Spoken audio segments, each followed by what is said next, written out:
Hello, Chris. My name is Sean Everett. I am the website analysis expert over at Zucker Marketing. Thank you so much for talking to Eric. He gave me your website for analysis.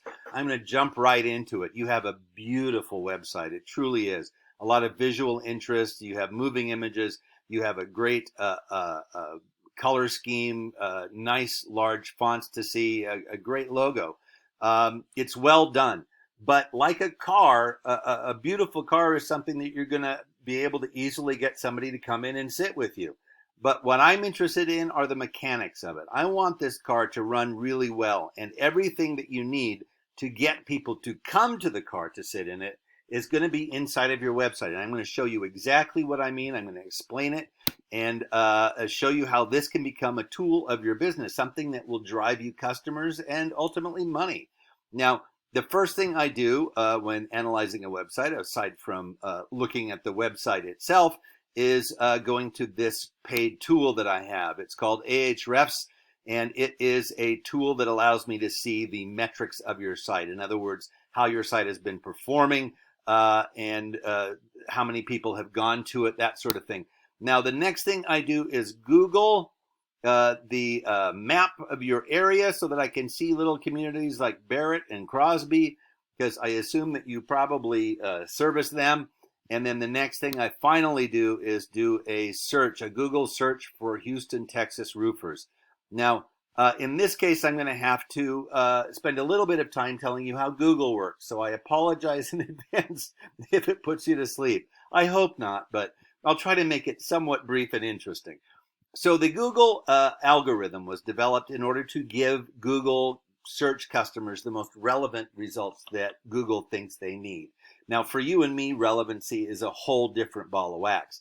A relevant search for me would include like whether the company was honest, whether or not they used workmanship that was high end, whether they had quality materials, those sorts of things.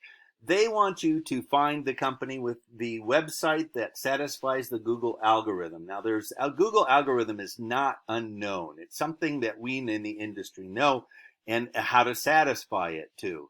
Now, so you could have the worst company in the world. As long as you satisfy the Google algorithm, you're going to be listed at the top of a Google ad, in the search results. So here is what I'm showing you. This is the first thing you come across. This is a good place to be, right near the top. This is called the map pack because there it is next to a map. And these folks got there by going and filling out a Google business profile. Now, that's something you could do yourself. It is something that you would want to actually do with a certain amount of thoroughness and with a degree of expertise, because not doing it correctly would mean you don't get into this area. So there's really not much point if you don't do it as thoroughly as it possibly can be. So number two, the next thing you can do is underneath the map pack, we have what we call the organic search results. Again, the result of the Google algorithm.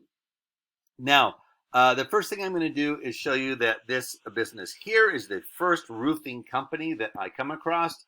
Underneath GAF, who has whittled down the number of roofers that use their products to 485. That's got to be a very a very useful list, right? Oh boy, you've got it really narrowed there. Thank you. So here is their website. It reminds me a little bit of a Domino's pizza box, but that's neither here nor there. Now, I'm going to show you something immediately. I'm going to select all, copy, and paste your website into this word counter. You have 356 words, and they have, let's do this again, select all, copy, and paste. They have 1,064 words. Now, you and I are not algorithms, but I can tell you that the algorithm is a mathematical construct that only looks for a certain criteria. And one of the criteria it looks for is more. More is better to an algorithm. So in this case, 1,064 sadly beats your 356. So sorry about that. But now, interestingly enough, though, your competitors does not have enough words that Google wants anyway. Google wants your homepage to have 1,500 words. That sounds like a lot, but it's really not. It's really easy to achieve that. And words are not all the same in the Google world. What they're looking for are keywords. Let me show you what I mean.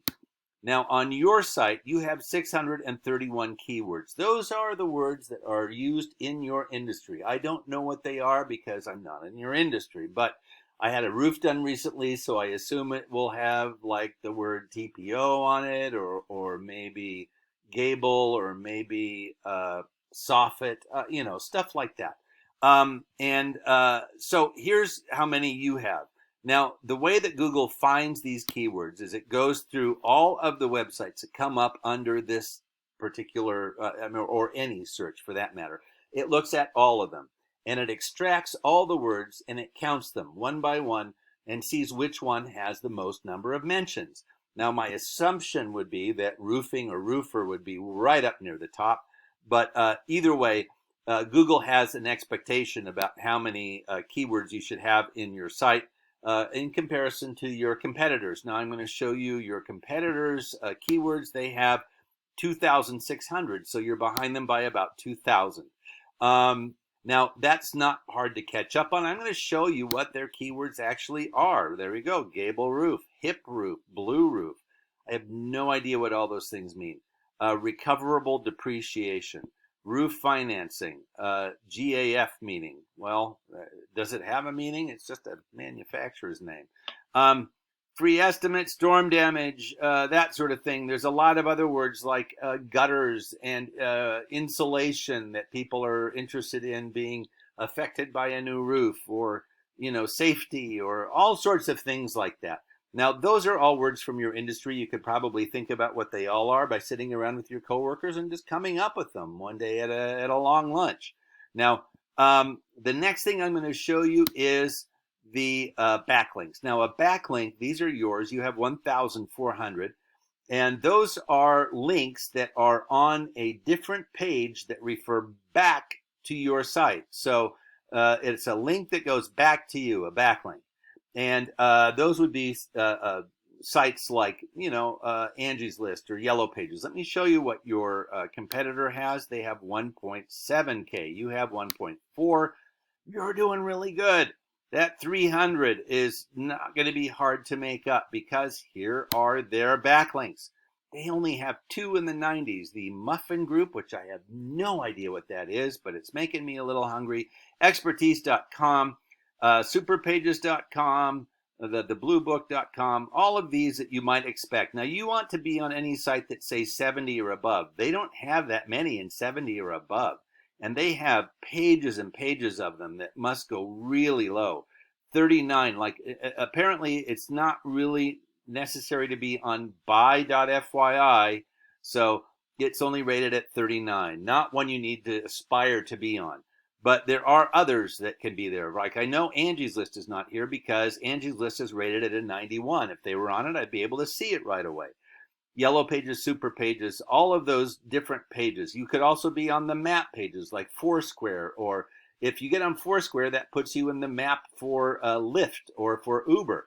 Now, you're not necessarily trying to drive traffic to your business, but you want that backlink because that backlink in conjunction with that keyword is what makes this the traffic number. Now, they have 3,000 traffic. They had 3,000 people click on their site as a result of their keywords and their backlinks, which gave them this placement in a Google search, number 2 under GAF, and you had 236. So 236 versus 3K. I know which one you would rather have. This is actually has a value.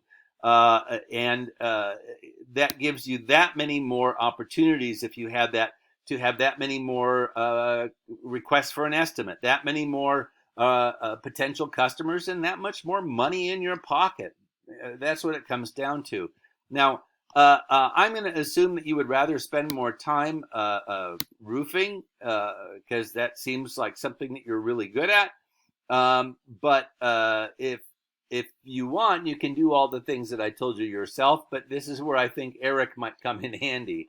The things that I told you about are time consuming and are more easily done with, for instance, this tool that I have. So if roofing is more important to you than digging around in the mechanics of your website, give Eric a call and he would be happy to show you through the next steps. And thank you so much for watching. Whatever you do, thank you. I hope I've been helpful to you and your website. You have a great rest of your day.